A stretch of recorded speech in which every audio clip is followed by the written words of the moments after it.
आता यूट्यूब किंवा नेटफ्लिक्स पाहायचं असेल तर आधार कार्ड द्यावं लागणार आहे। हो, तुम्ही बरोबर ऐकलत। तुमचं मनोरंजन आता एका मोठ्या सरकारी नियमाच्या कचाट्यात येणार आहे। सुप्रीम कोर्टाने ऑनलाईन अश्लील कंटेंटवर इतकी कडक भूमिका का घेतली आणि तुमच्या मोबाईलमध्ये चुकीचं कंटेंट अचानक दिसणं थांबवण्यासाठी नेमकं काय होणार आहे हे जाणून घेऊया थोडक्यात। यूट्यूब किंवा नेटफ्लिक्स पाहण्यासाठी आता आधार कार्ड द्यावं लागणार आहे। सर्वोच्च न्यायालयाने ऑनलाईन अश्लील कंटेंटवर कडक भूमिका घेण्याचे संकेत दिले आहेत। अल्पवयीन मुलांचं संरक्षण करण्यासाठी अशा कंटेंटवर वयाची पडताळणी आधार कार्डद्वारे करावी अशी महत्त्वाची शिफारस करण्यात आली आहे। सध्या अश्लील दृश्यांच्या आधी दिला जाणारा इशारा काही सेकंदातच गायब होतो आणि कार्यक्रम थेट सुरू होतो। त्यामुळे असा इशारा पुरेसा नाही असं न्यायालयाने स्पष्ट केलं आहे। अशा वेळी आधारद्वारे वय तपासणं हा एक प्रायोगिक पर्याय ठरू शकतो असं सरन्यायाधीश सूर्यकांत यांनी सांगितलं। याचिकांवर सुनावणी दरम्यान कॉमेडियन समय रैना आणि रणवीर अलाहाबादिया यांच्या विरोधातील प्रकरणावरही चर्चा झाली। दिव्यांगांच्या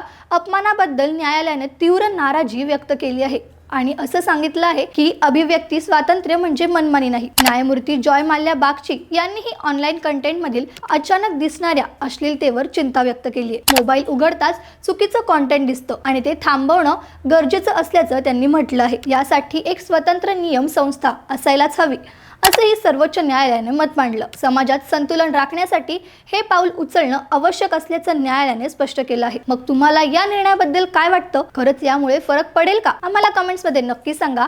ही रील तुमच्या OTT बघणाऱ्या मित्रमैत्रिणींना शेअर करा आणि अशाच महत्त्वाच्या बातम्यांसाठी थोडक्यातला फॉलो करा।